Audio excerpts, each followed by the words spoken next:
स्वामी वाणी भाग 21.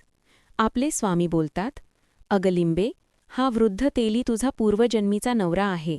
अगं, ही पण तुझेच मुलं आहेत. हा बिचारा दारिद्र्याने खूप ग्रस्त झालेला आहे. एक काम कर, तू ह्या तेल्याच्या घरी जा. घराच्या पश्चिमेला रंगीत खांब आहे. तिथे मागील जन्मात तू तुझ्या हाताने द्रव्याने भरलेला हंडा पुरलेला आहे. तो उकरून काढ.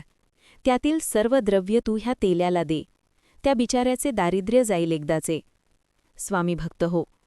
स्वामी लीला अक्कलकोटमध्ये कोकणातून एक ब्राह्मण, त्याची पत्नी राधाबाई, संततीच्या समस्येमुळे अक्कलकोट येथे स्वामींकडे नवस बोलण्यासाठी आलेले होते. अक्कलकोटमध्ये ते दोघे काही दिवस राहून स्वामीची मनोभावे सेवा करत होते.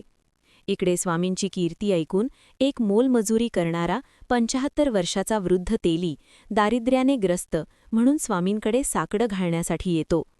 त्याच्या पत्नीचे फार पूर्वीच निधन झालेले असते आणि त्याला 3 मुलं पण असतात. असो, अक्कलकोटमध्ये आपल्या 3 मुलांसह आल्यानंतर तेथे स्वामींच्या लीलांचे श्रवण करून तो भारावून जातो.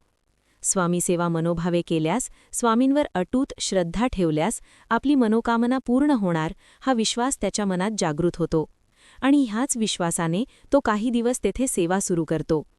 असेच एके दिवशी सकाळी सकाळी ते ब्राह्मण जोडपं स्वामी दर्शनासाठी येते आणि तिथे हा वृद्ध तेली त्याच्या मुलांसोबत बाजूलाच उभा असतो.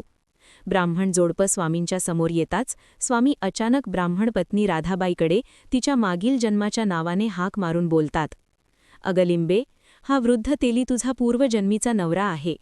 अगं, ही पण तुझेच मुलं आहेत. हा बिचारा दारिद्र्याने खूप ग्रस्त झालेला आहे. एक काम कर, तू ह्या तेल्याच्या घरी जा. घराच्या पश्चिमेला रंगीत खांब आहे. तिथे मागील जन्मात तू तुझ्या हाताने द्रव्याने भरलेला हंडा पुरलेला आहे. तो उकरून काढ.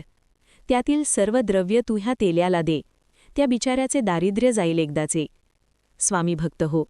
स्वामी लीलांचे महात्म्य इतके अगाध आहे की एका लीलेतून हजारो स्वामीबोध घेता येईल. परंतु वेळ आणि जागेचे भान ठेवून आपण स्वामीबोधाचा थोडा थोडा प्रसाद घेऊया. स्वामी भक्त हो, वरील लीलेचे मनन चिंतन करता हेच समजते की आज तुमच्या जीवनात जी माणसं आलेली आहे ती सर्व स्वामींनीच पाठवलेली आहे.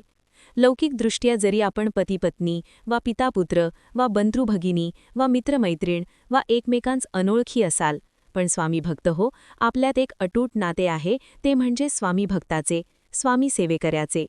या नात्याने आपले मन ब्रह्मांडातील प्रत्येक जीवासोबत बांधलेले आहे. असो, जाता जाता हेच सांगावेसे वाटते की जर आपल्या जीवनात काही दुःख असेल, संकट असेल, स्वामी भक्त हो, विश्वास ठेवा की त्यासाठीची माणसं स्वामींनी नियोजित करून ठेवलेली आहे. ती माणसं योग्य वेळी आणि योग्य ठिकाणी आपणास नक्की भेटतील.